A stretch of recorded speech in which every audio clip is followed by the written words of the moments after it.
Peace and power, peace and plenty, peace and power, peace and plenty.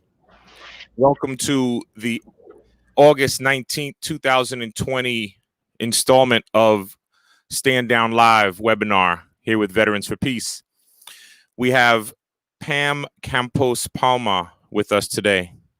We're from Vets for the People, and we are going to talk about the occurrences, the nightmare in our country of missing women, missing people, missing women and children specifically, and indigenous women, people of color. We know that statistically speaking, women of color disappear at higher rates than our pale-faced counterparts. Numerically, yes, there are more of our pale-faced sisters disappearing, and we want all people to stop disappearing. It's a long plight in this country of people of color and indigenous people struggling for their freedom and their liberation. And today's talk will bring more light to that subject. We know that this year alone, 24 people have gone missing from Fort Hood in Texas. 24 soldiers have gone missing from Fort Hood, Texas. And that's kind of nightmarish. That's really nightmarish because that's one base. And so when it happens a lot over many bases and the numbers aren't reported and statistics aren't shared with people, with the local law enforcement and local community, then you can imagine the unsettling feelings for people, families, and loved ones. So again, this call today is about stand down with a particular context of looking at the plight of women and people of color. As always, we are calling on our active duty military to stand down, to question the reason that they enlisted and look at if their service, if they feel that what they're doing now is a service to the people or a disservice. We are at a time of national and international uprising for the liberation of Black lives. And it's just never been more important than right now. I feel personally at a place where incredible things can happen. And I know a lot of people feel the same way. I'm loving the conversations I'm having with family and friends online. So thank you for tuning in with us. And please share this platform with your family and friends right now, Veterans for Peace, on Facebook and on YouTube. We are live, so share this and get more people into the conversation. We're looking forward to hearing your comments. And right now I want to hear from Natasha and Pam and have a great talk today. So thank you for joining us, everybody. Thank you, Miles. Listen, I think we're at week 10 for the Stand Down Lives. We started this, once we saw, elected officials calling on the military to respond to the righteous rebellion that was happening at the time in just Minnesota. And so, we put out a strong, letter in solidarity with the National Guardsmen and later active duty troops that were deployed to cities across this nation, arms against their neighbors. And so, in thinking about why we got started and where we are today, this has become a space for us to talk not just to veterans, but we understand that there's active duty folks that are out there. And, I've said this many times before, that it's really important, to give a voice and experience to those that are still on active duty that might not be as outspoken as veterans. So to those that are still in ranks, like we see you, we understand, and this space is for you. And that's, really why we, really stand on being peer support in this moment. And if there's, in a way that veterans can support those that are on active duty, talking about racism, experiencing racism, and all of its, and just the structures of white supremacy, right? Because I know, particularly in the Air Force, it didn't really see its racism, but when you break it down as to white supremacy as a team sport and all of the discrimination and biases that come with that, We see this as a critically important moment to be of support and in solidarity with those that are still on active. So for those that are members of VFP, thank you for your continued support. For those that aren't yet, this is an opportunity. Visit us on veteransforpeace.org. And for those that are, curious about what we are not anti-military personnel. Again, we stand in solidarity with the people, many of which come from poor working class families and are part of an economic draft. We are not against the people. We are against the military industrial complex as its structure does not, or we see it as a pool of resources from social programs that we should have in our cities. That's mental health, Medicare for all, for everything that we hear that we cannot afford in our schools, to make our students feel whole. You have to look at how the nation prioritizes and spends its money, and overwhelmingly the Pentagon. This is an opportunity for us to talk about what it looks like to defund the Pentagon, because when we're seeing all of these issues, a lot of times there's just not enough resources and attention put to them. So it's really an honor for us to have Pam on with us today, because just in a brief, few conversations with her, just really understanding how powerful she is in this moment and how we need more veterans like her here. So really glad to have you on. Pam is a political strategist focused on peace and security movement building and ending materialism and rising nationalism at home and abroad. A former military intelligence analyst, Pam is a trusted visionary leader on matters of defense, national security, and progressive politics in the US and internationally. She expertly bridges grassroots organizing and grass-top policy worlds while serving as an advisor to national level leaders, organizations, think tanks, and campaigns. At the core of her work, Pam works to democratize progressive foreign and security policy through the leadership development and political organizing of war-affected peoples, namely the veteran and military community, through her project, Vets for the People, as part of the Working Families Party. The proud Honduran, Guatemalan daughter of a working class immigrant single mom, Pam is rooted in community, compassion, and collective freedom, and routinely dreams about global solidarity towards a just and equitable future. Pam, thank you for being here with us. The floor is yours. Thank you. Thank you so much.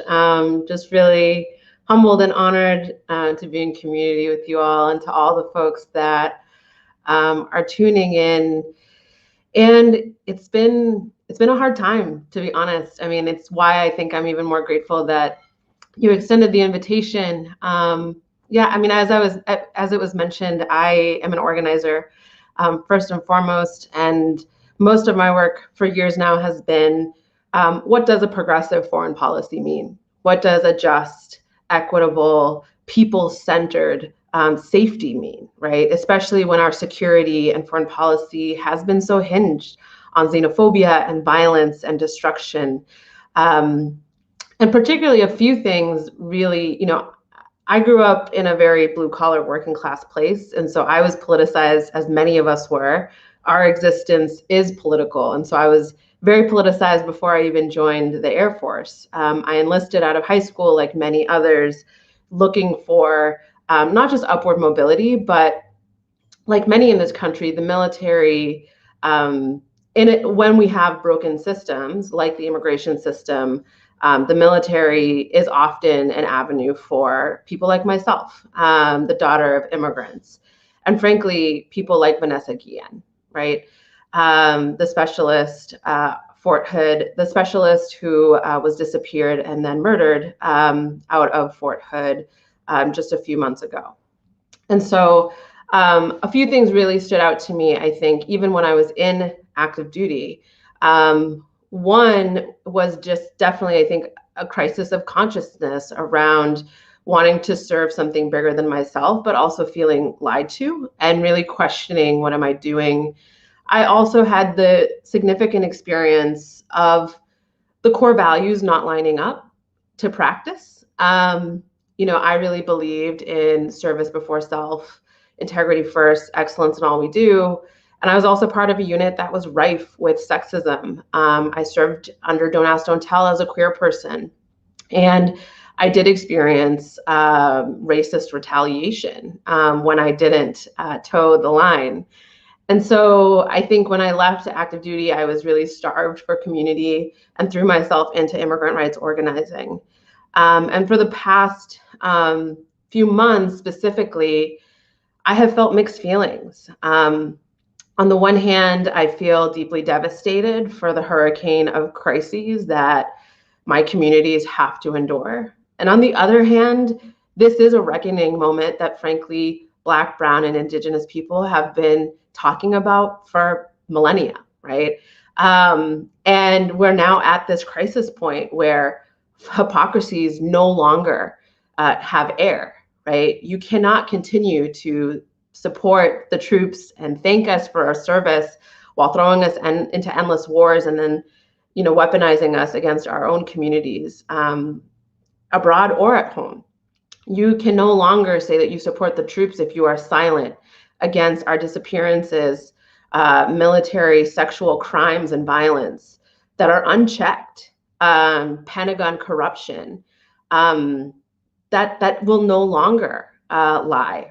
And I think there is a part of me that is, frankly, activated, as I think many veterans and active duty and Guard and Reserve people across this country are, where silence is violence, and we who understand that horrible tension do not want to be silent and want to act in service of people and the planet.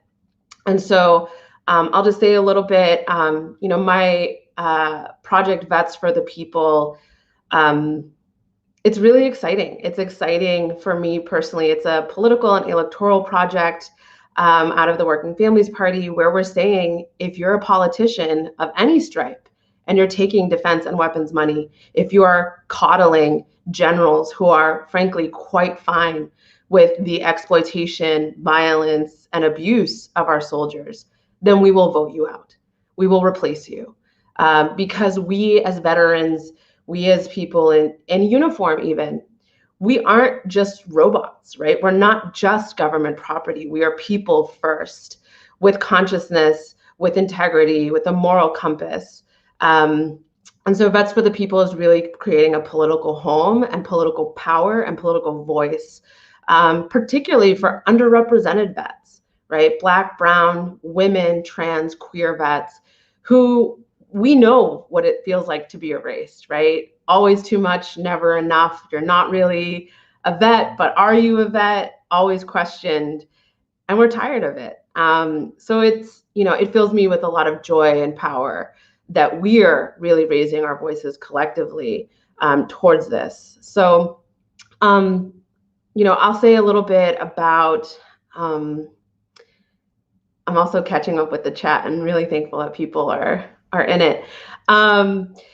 The work the last few months has been really hard, and I think will take all of us. The case around Vanessa Guillen has been a lightning rod, not because she is the first. We are hellbent to make sure that she is the last, but we know that likely will not be the case. Many of us in the community know that Vanessa Guillen is the daughter of an undocumented immigrant. She joined the military to grant her family citizenship. She joined wanting to serve. And we know that when she disappeared, before she disappeared, her mother told Spanish media that she was being sexually harassed by a superior. And those of us that have served, as we've followed the case, know that it doesn't add up. It doesn't add up. And there are far too many survivors, victims, predominantly Black and brown women, from Lavina Johnson to Vanessa Guillen, where the Department of Defense covered up crime, right, to protect commanders and top brass. And I think one of the things that is really different in our organizing around justice for Vanessa Guillen, but also for the countless survivors of military sexual crimes and violence, is we do not have to keep litigating if this is a problem or not. For far too long, military veterans and service members have been gaslit to think that us speaking out is too political or incorrect or improper. And what is improper is the violence that we are expected to swallow as good soldiers, right? As good people. And that actually is contrary to what we espouse to uphold and to our aspirations. And so we know that survivors come in all genders and all races, but we also know that women of color are disproportionately affected when it comes to sex crimes and impunity in the ranks. And so a lot of our organizing has been very clear. We're not going to relitigate this. And I want to say this loud and clear, Vanessa Guillen's family, a working class immigrant Mexican American mixed family, has been the most clear, the most astute and powerful and courageous in calling out injustice. And one thing that is also very different is that they have this righteous anger, but one thing that's different is that they, unlike not only politicians, but also the American public, they've decided to not treat military brass and generals with blind adulation. It is a sickness and a problem in this country that the American that predominantly Congress and politicians of all stripes have this really blind adulation and reverence to top military leaders when it is their job to hold the military accountable, to have checks and balances on the Pentagon and Department of Defense. And it is a failure for them not only to not do that, but to then treat generals like their golf buddies, as we see routinely. And one of the biggest outbursts of this is that the American public has fallen into that slumber as well, right? And Vanessa Guillen's mother, an undocumented, now semi-documented woman, has been very clear that she wants justice and that she wants to hold top generals accountable. And she is absolutely right. And she can't be out there alone. Predominantly, it's been the Latinx community that has been making these demands. And where are the veteran organizations? Where are veterans? Where are service members, right? And what is really astounding is that she's made demands that many of us have co-signed. She has said, fire the chain of command. The chain of command that failed my daughter clearly was criminally negligent. They cannot do their job. She has also said, shut down Fort Hood, which is one of the things that we as Vets for the People, alongside partners at Mi Gente and About Face, are really organizing around. Shut down that base, a base that continues, right? Vanessa Guillen is just one of 24 Fort Hood soldiers that are dead this year alone. Some of them are suicides, some of them are unknown, right? And who is to say, if the Army continues to investigate itself, that that's accurate? And so this is a problem. She has also said, no justice, no enlistments. The military is not entitled to our children, daughters, sons, and youth. You are not entitled to just have us and throw us into endless wars, let us be abused with no repercussions. And if there is no justice for Vanessa Guillen, there will be no enlistments. And particularly, I think women vets, femme vets, gender, expanding and non-binary vets are very eager to say, and it's also painful, I wanted to serve and you didn't let me. And so these demands are the good sense because we hear a lot of arguments around, well, the military base is a community good. A base that is rife with criminality and concealing criminality is not good for anyone. And really importantly, something that Gloria Guillen, has said is we are going to shut that base down. We, the people, are going to shut Fort Hood down, not only because of their criminal negligence, of the rampant abuse and violence. Just last week, there was more news of active duty Fort Hood soldiers involved in another human trafficking ring, right? Several years ago, it was the same incident. But she has also said, we're shutting that base down because we will build schools and hospitals and housing in its place. And we are in a moment where we have a choice. And our choice is to divest from violence that has never served us, and to invest in people and in communities in the way that we know is so sorely needed.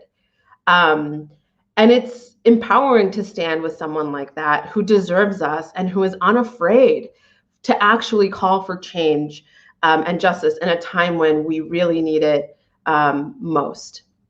And the last thing I'll say, and then I want to engage in maybe conversation, is we cannot forget, and this has been one of the most activating things for me personally, is, the organizing of veterans is powerful. In just a matter of months, predominantly women and femme, gender non-binary vets have organized around these demands and have gotten a hearing and have gotten media attention that has changed the frame of the debate, because rape and sexual violence in the military is not an occupational hazard. It is a crime, and responsibility starts at the top. One thing I'll say is Fort Hood commanders, something we cannot fail to see, is Fort Hood has a lineage of propping up names that we know. General McMaster had a history at Fort Hood. And more importantly than that, the top officer of the military right now, General Mark Milley, the chairman of the Joint Chiefs of Staff, was the Fort Hood base commander at a time where it was at its height of suicides and sexual violence, had a mass shooting, and also had a human trafficking incident from 2012 to 2014. And now that is the person who is the top executive military advisor to the president and to other agencies around security. And one thing that I can't take my eyes off of is that there were elected officials who also served and have served representing Fort Hood for many years, who looked the other way. That even when General Mark Milley was the base commander there, when suicides and harassment and violence were going up, they still said he was doing a great job. And so this cannot stand any longer. We are not expendable in a time where a pandemic, state violence, rampant runaway inequality has just demolished our communities. It is time to take our power back. And it is more important than ever that we really show that we have our own voice and that we have our own vision for this country and this world, and that we build community through it all. As hard as campaigning around Vanessa Guillen and justice for her and her family has been, it has also been revolutionary and powerful to see the beauty, the power, the might, and the dedication of veterans that are grounded in justice and change and peace. And so it's really urgent that we really stand up. And I also know that our non-military, non-civilian counterparts are eager to be in the fight with us. And so, yeah, with that, I'm excited to have more conversation with the hosts. Yeah, lots to say. Wow. Well, Pam, I'm sorry, Natasha, you go for it. You go for it. You go ahead. I was just gonna say, Pam, and I don't want to say this in a condescending way, but I'm really impressed by your ability to articulate these really personal and emotional issues so effectively, so clearly. You know, it's like there's an incredible amount of passion and personal investment in it, and then to get through it and to share it to people so that they can receive it is just so I'm so grateful for it. I'm so grateful to be to have comrades like you, and I hope we become comrades in this struggle for liberation. So I just thank you for that. And yeah, elevate voices, elevate women's voices, elevate people of color voices. It's wonderful to hear. Thank you. I'll help you amplify it in any way I can.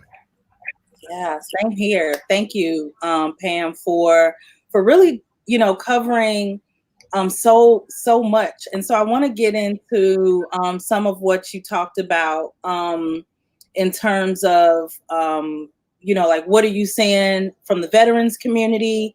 And this is really to open up the conversation to those that might not already be activated and organized. So if you can share a little bit of like, what do you mean when you talk about veterans coming together and being activated and being and really just showing up in this moment? Share what some of that looked like. Yeah. I mean, I think we're in an interesting moment. I think that there are some of us that have been engaged in change work, whether that's advocacy, direct service, organizing. I also see personally in my world a lot of vets that tell me, I don't know what to do, but I need to do something, right? And so our community is just so dynamic. I often feel, one of the things that brought me into this work was a deep consciousness that the American public, when they think of an American soldier, an American veteran, who do they think of? Not necessarily us, right? It's usually a straight, cis, white, largely Christian, right-leaning, conservative, Trump-supported, like the list goes on, right? And what a monopoly and shrunken, one-dimensional thing that is when we are so many layered things. But I often see that there's not many spaces for veterans to unpack and explore. They're often very political, very charged and difficult experiences. And so what I see from veterans is a deep eagerness. I mean, we have a bias towards action in many ways. I often joke that the military made a mistake when they trained me. And they trained us. They gave us training to organize in a powerful way, and we can use those skills now for change. But I definitely see veterans that are dissenting, that are saying, whether that's speaking out to their elected officials, whether that's organizing in their communities. And I think I saw someone in the comments say, where I'm at, it's hard to have these conversations around intersectionality with other veterans. And the hard reality is that we have to start somewhere, right? Unlearning, decolonizing ourselves, relearning new things. It's messy. And none of us, in my opinion, we're not expendable. I mean it with everything in my bones. I believe in us. And so even those hard conversations, it also takes a lot of listening, right? Like, why is it hard for this person to understand this? What was their experience? And so community building is really important as well. And so I see people bringing all sorts of gifts into the movement, whether it's organizing, writing letters. I also see some people bringing gifts of healing and really making space for mental health and wellness while we do this heavy and hard work that is so personal. But it like I said, what is justice is more important than ever for us to codify. And justice to me is not just, well, the military just needs a better reporting system. Because that says to me, it's still okay for us to get raped, abused, deal with white supremacy in the ranks. What does accountability look like? And me personally, I'm not waiting for someone in power to tell me that. We're going to birth that in our communities.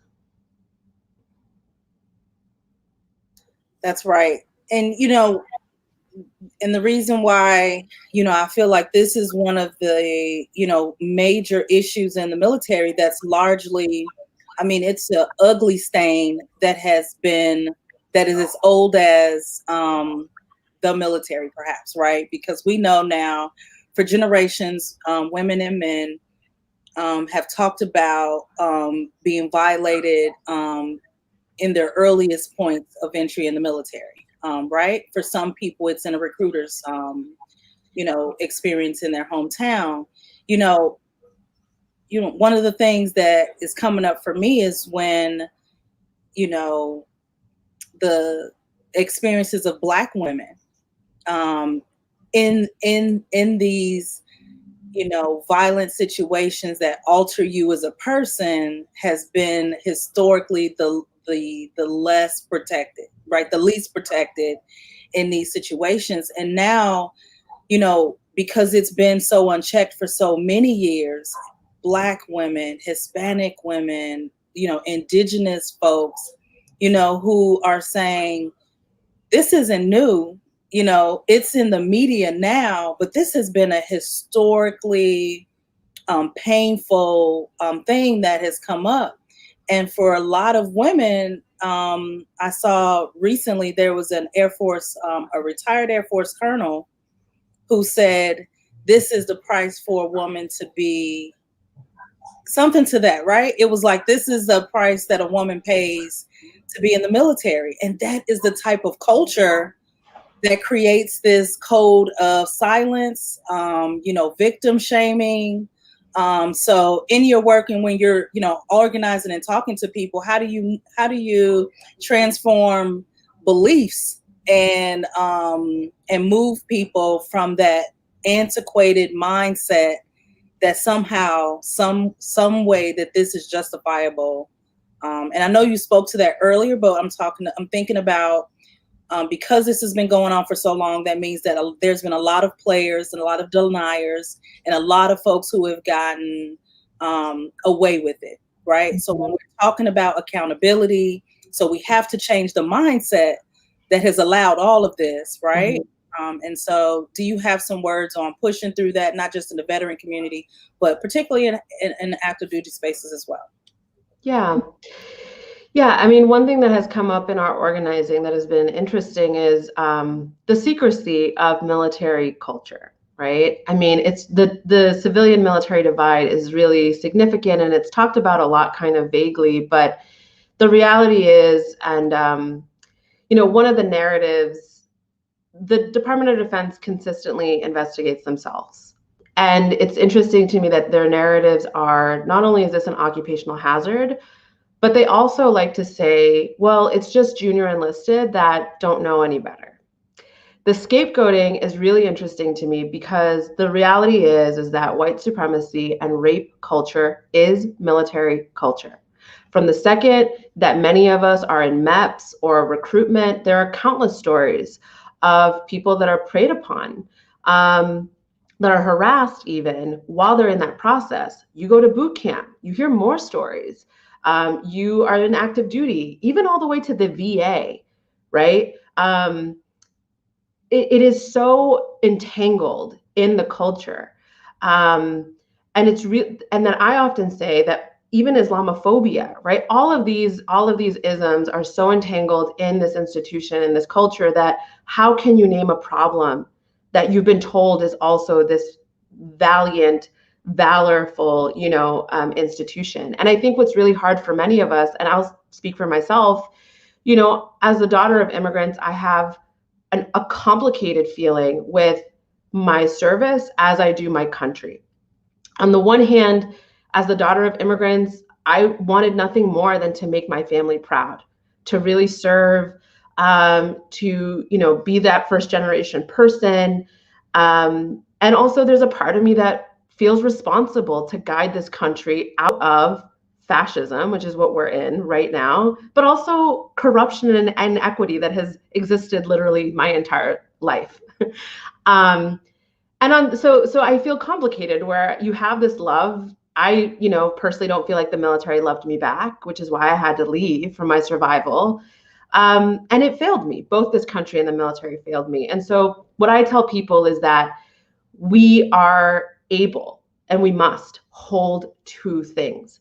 And what I would, when I saw that comment from that person saying, well, this is what you signed up for, to me, that is abuse. And abuse is a tool that was used to train us. Sexism is a tool to train us. Racism is a tool to train us. And when, for me personally in the Air Force, I remember one of the first things I was told was, you're either going to be a mattress or you're going to be a bitch, which gives us no room to be human or to be ourselves. And when misogyny is a survivor tool, it makes a lot of sense to me why people repeat abuse. And so it's hard to hold these multiple things. And yet that's why organizing is so important, and education is so important, and meeting people where they're at is so important. But it is hard work. And we have to start somewhere, is what I would say. Pam, you said earlier in your comment, when you were sharing that they trained the wrong one, and that's really, they trained the right one, right? In their mind, and from their perspective, the wrong one. I got what you're saying, and I think it's that's why these conversations are happening so much, and there's so much pushback, because a lot of the wrong ones have been trained. And it brought me to this thought of The Spook Who Sat by the Door. Have you ever read Sam Greenlee? So there's this wonderful book, and I believe there's a movie as well. It's available on YouTube. The Spook Who Sat by the Door by Sam Greenlee. And it's about this man from Chicago who goes into the CIA and gets trained, and then takes that training back to South Side of Chicago, where Natasha's coming from. And I don't know if you're from the South Side, but and then he trains the brothers in a revolution, and that's really what this is, right? This is a people's revolution. This is when you form, you're a veteran from the Air Force and Latinx appearing, queer identifying person, right? And so now you're outspoken against the system, and they don't know what to do. They trained you, right? It's like you dishonored the trust. They've dishonored the trust, right? Yeah. I mean, I think something, Natasha, that you said has really stayed with me is it's interesting. It's really interesting to me how, I do this work also out of a deep love and responsibility. I saw someone, I think Jet said, like, yeah, I have a sense of obligation to fight, and wanting to dismantle unjust systems and build something actually, just in its place is out of a sense of community. I have deep respect for anyone doing troop support. I also get messages from active duty people that tell me, what do I do? What do I do in this moment? I am terrified that I will be mobilized against the movement for Black Lives organizers, right? And so, we have a love for our people, and my message is really to not let us be gaslit about our power or our intentions, because that will often happen. And be very rooted in what our vision is, right? And what we are building and what we're trying to dismantle. But yeah, to your point just reminded me of Natasha, that like, who watches the watcher and who fights for those. I think about myself. When I was in active duty, I actually started organizing in my unit because I didn't feel like I had a voice. I didn't know where to go to. And I think that now is an important moment for us to do that when our country needs it most.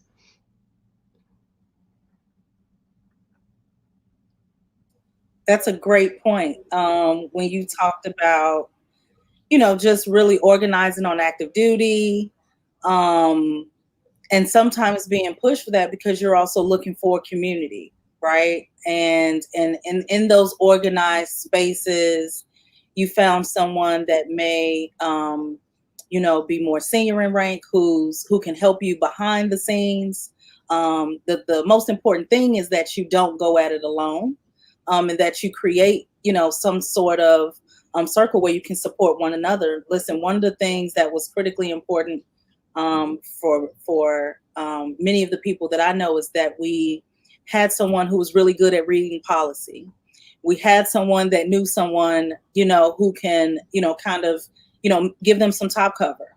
And that didn't always work. But the point is that, sometimes folks can feel that they're alone, that they have no one to go to. And so, it's really important for us to be genuinely there for each other. Listen, one of the things that you and I talked about the other day was about a call to action. Mm-hmm. And how we can get started. So, we're just, thinking about, this is very early on in the process of getting justice for Vanessa, is what I heard you say, that her family is committed to justice. And many of the barriers, they're looking to, overcome them with veteran support, from public support, and elected officials. Can you talk a little bit about what that call to action looked like, and then maybe give some areas where folks can join you in this movement? Yeah, totally. Again, it's been I'm just thankful to be here. We are very much seriously looking at shutting down Fort Hood. Every week we get more news of another dead soldier, of another person missing. And so this is not hyperbole. We need to seriously consider, I've had people say, well, we just need to shut down all the bases. This isn't a theoretical exercise. We need to get very tactical, strategic, and committed around what we as a community can do today, and what we are going to roll our sleeves up to do. And so I join folks in that call. One of the key things I would ask everyone to do, so we as Vets for the People demanded that Congress investigate. And what does investigate mean? We said Congress needs to go on a delegation to Fort Hood themselves and investigate and talk to the most directly affected, talk to enlisted people, talk to advocates outside of that base. And it has not been scheduled. We said that it needed to be scheduled by August 1st, and it has not yet been scheduled. We know Representative Jackie Speer of California wants to go. And so I ask every veteran to call their elected member and ask them, why have you not gone to Fort Hood? Are you comfortable with the abuse and the violence that is being covered up on our bases in our name? And ask them when they are going to go and visit the base themselves. Particularly, this call is for veterans in Texas. Representatives that represent Fort Hood have not even said a word about our sister, Vanessa Guillen, who is now dead. And so it is imperative. She cannot speak now, but we will speak for her. And we must call on our electeds to do their job. Because Fort Hood, the Department of Defense, they are lost, and they belong to us, the people. And so call your representative, ask them if they are going on a congressional delegation to Fort Hood, how they are holding the chain of command accountable. And I would also say there's going to be several actions in the month ahead. Vanessa Guillen's birthday is in September, and so we're doing all sorts of actions, from no justice, no enlistment, to shut down Fort Hood.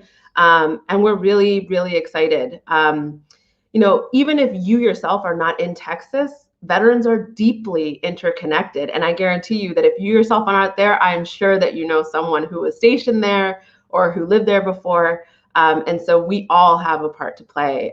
If you want to get plugged in, follow Vets for the People on Instagram, Facebook, and Twitter. And if you want to get alerts from us on actions, you can text Fort Hood, 2 words, Fort Hood, to 30403. And I can share that in the chat as well. But yeah, just really invite folks to join us in the fight. The Guillen family has been through enough. Survivors have been through enough. We need to provide cover, support, and power to each other. And so if folks also want to join, you can message me. I'm eager to meet other vets for peace.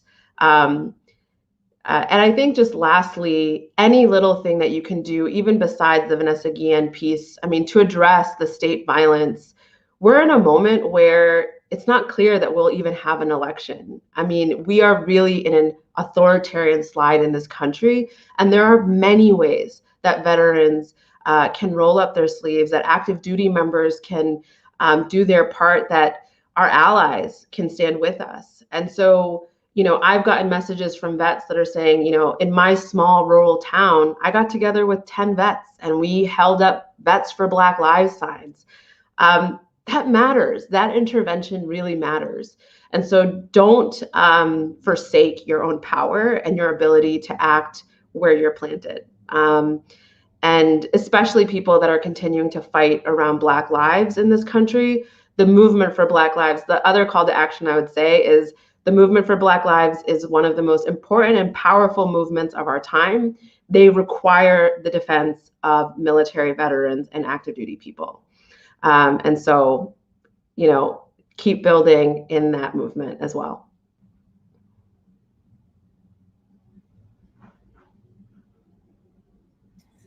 Wow. Thank you so much for breaking that down. Listen, I think it's important for veterans out there that are listening. If you know folks that are in, remind me of the city. Is it just outside of Killeen? It's Killeen. The city. So Killeen, Texas. I know that there are thousands of folks assigned there. There are thousands of civilians assigned there, and a bunch of retired military and veterans in the area. And if you're within a driving distance, stand with this family. It's justice in the name of Vanessa, but it is because the right family is seeking justice in a moment where we know many families have not been able to galvanize in the way that this family has. And like Pam was saying, they have been very clear even before. Let's just be clear, because of the pressure of this family and consistency of this family, that we are where we are today. And we acknowledge that there are families before who have been calling for justice and who were not heard. And so at this moment, for all of us who have been in the military and know what this code of silence is like, go and stand with this family and say the names of those that you may have known. But I think that in order for us to be in community, that this is a moment for us to join together. And I think that there's solidarity and there's power when the people stand together. Is there anything that you want to share, Miles? I think this is a good opportunity for us to, start thinking about, what does it look like for men to really step in this space and talk about what they've seen. So I'm curious to hear some thoughts that you might have on that, Miles. I think it's really important for men to be able to speak to the issues that affect our creators, that affect our mothers, our sisters, because they affect us. And if we think they don't, if we think they're only, if we think that violence against women is something that has to be solved for women, then we're sadly confused, because it's men committing those violent acts. Right? The majority of the violence against women and children is being committed by men. So clearly the men need to speak up and form communities of mutual support. And it's very isolating to be a man of a person of color, a man, a father, a veteran, and to be politically outspoken. I'm not constantly questioned. I won't lie to you. I actually get more compliments on the t-shirts that I wear and my political views than not in public. But I'm a public persona. I'm an artist, and as an artist with this political leaning, it has been very hard to be heard, and then feeling empowered in that space is very troubling. And so I'm really looking forward to hooking up with Vets for the People, and helping to support. And I hope that other men are as well. I've seen a lot of comments in the chat room. The chat room has been lit today, and I've seen a lot of comments from a lot of my brothers and elders who are really supportive, like throwing diamonds at Pam and saying we support you and stuff. So really powerful things there, and that's wonderful to see. You know, um, I think men have to be more willing to um,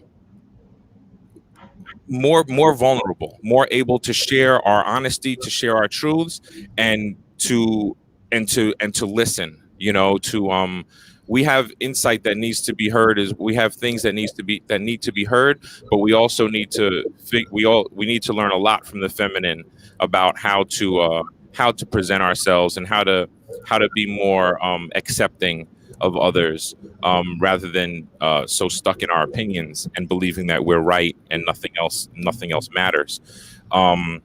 So there's a lot of strength that comes in that as well.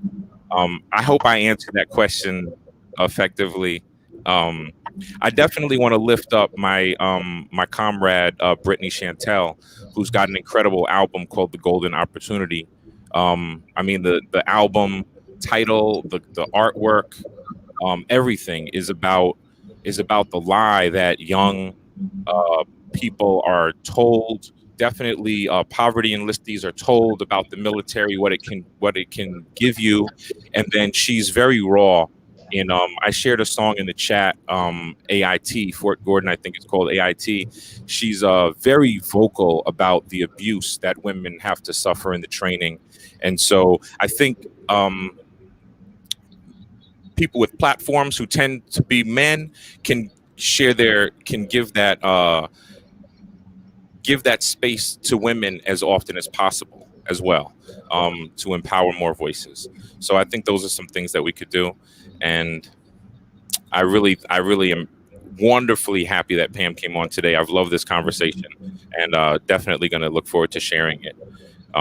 And I hope everybody who's watching us online is sharing this conversation and bringing in their family and friends who are in the military and their veteran friends.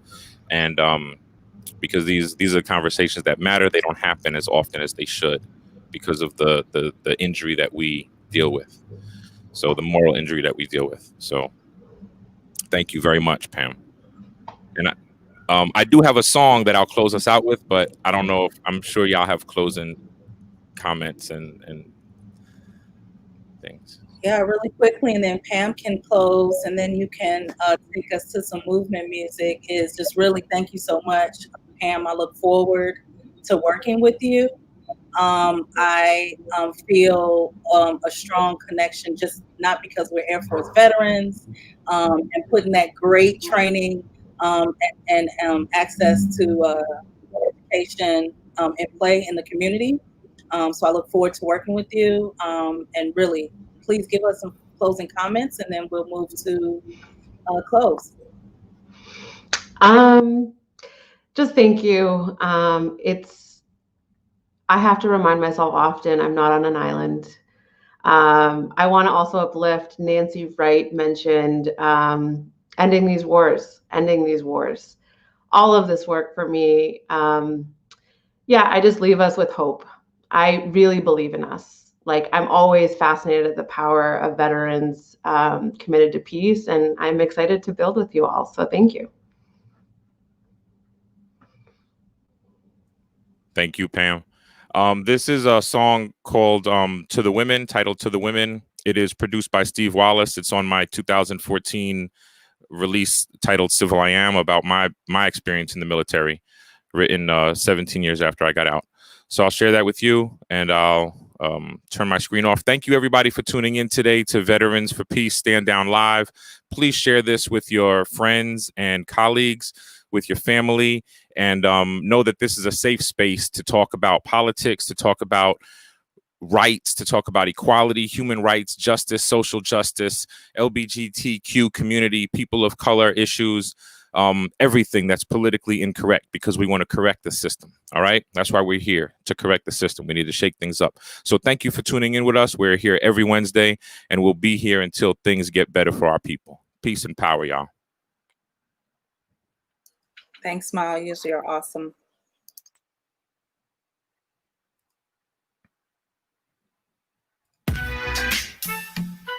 The female body is to be respected, celebrated. No real man would ever hurt or disrespect a woman. A letter to the women, the ladies and the girls from all around the world. Let me show you mine. When the flags unfurl and the guns salute, I've been sent to protect, not intrude or shoot.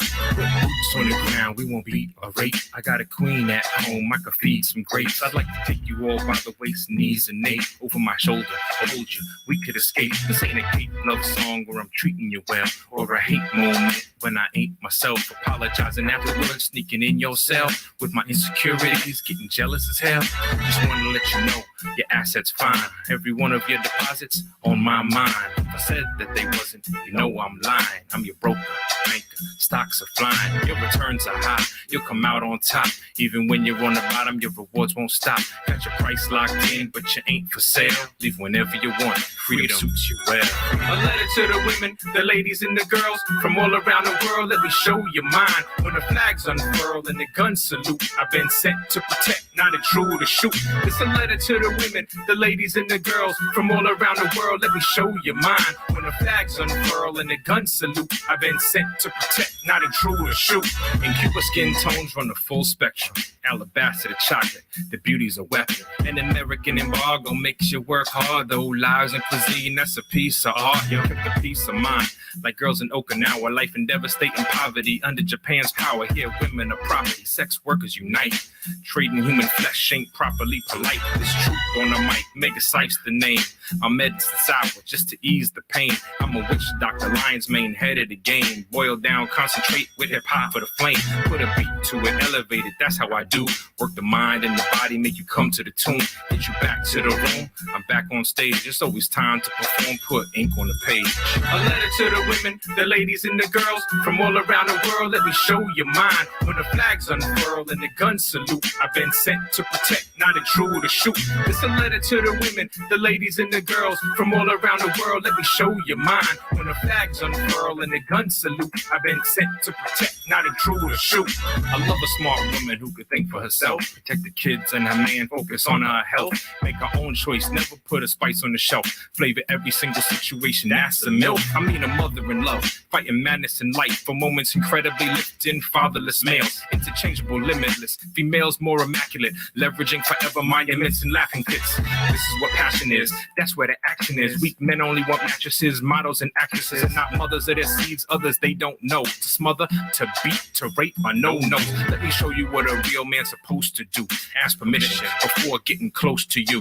Imperial, your body brings life to the world. Royalty more precious than diamonds and pearls. A letter to the women, the ladies and the girls from all around the world. Let me show you mine. When the flags unfurl and the guns salute, I've been sent to protect, not intrude or shoot. It's a letter to the women, the ladies and the girls from all around the world. Let me show you mine.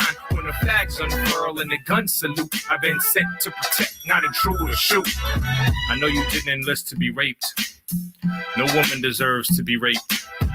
His daughter didn't enlist to be raped. His wife didn't enlist to be raped. His mother did not enlist to be raped. No woman deserves to be raped.